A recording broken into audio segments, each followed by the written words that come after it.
ناوندا چافکانین زانگه از مامستا صلاح الدین مسلم برپرسه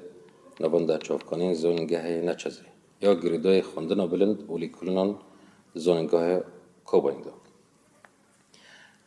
ده سال خواندن 2022-2023 اف کمیته ده زانگه دا هات آوا کرن آرمان جا نوانده پلان سازی کرنا کار و بارن وشان زانگه و دیار کرنا سیاست وشان و پجراندنا چافکانیا جبو زانگه کار سرکه ورگراندنا پرتوکان جزمان جور به جور بر زمان ای فرمی ای روجلات باکره سوری هر وها آماده کرنا پرتوکن درسان و پرتوکن نو این جور به جور